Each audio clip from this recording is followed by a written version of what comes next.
Ayun. Yung mga chismoso, bakit daw old ang akyat? Alam nyo, ha? May, anong tawag dito? May sentimental value ito.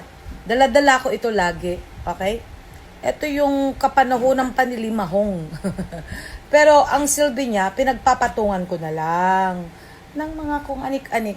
Ito pala si Sis Ekise Sky. Binili ko ito sa kanya, itong mga ganito, mga airplanes. Ayan.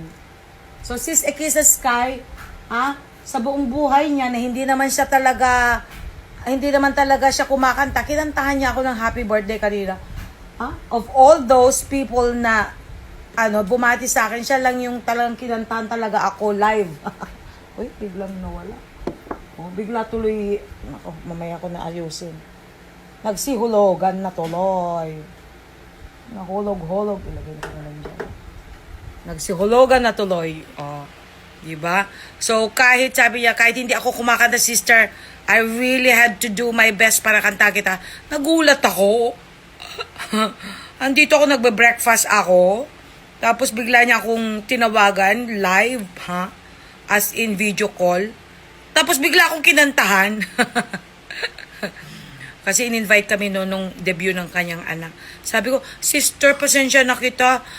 Hindi na kita ma-invite ngayon kasi gusto man kitang ma-invite. Kaso nga naman, itong lugar ko na to, sabi ko, talagang hindi nakasadya talagang pangbisita. Pag open mo ganun yung kwarto ko na. Ayun, yun ang dahilan ko bakit hindi ako nagbibisita Yun talaga, sinadya ko talaga yun.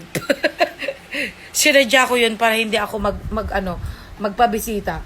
Kahit yung mga kapatid ko or yung mga relatives namin, usually pag sinabi, pwede magbisita, sabi ko, ay, sorry po, ang bahay ko hindi nakasadyang mag-receive ng visitor.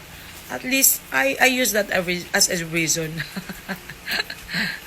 Ayoko lang talaga binibisita ako na.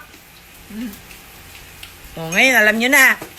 Kunwari lang yung rason ko na yun, pero ayoko talagang binibisita ako. Gusto nyo, makita ako, dalhin nyo ako sa KFC. Fried chicken. Pakainin nyo ako sa labas. Alright. Talaga ako yung tao kasi na hindi ako mahilig magpabisita, ganun. Okay? So, may mansion ako doon pero for sale, investment. Pero hindi yung titirhan, kundi for investment. Siya nga pala, kung gusto nyong bilhin, please lang. Bago ako umalis, kailangan kong maibenta na yon para at least kahit papano, mapakinabangan naman. Alright? Saka yung mga lote, i-establish ko dyan mamaya.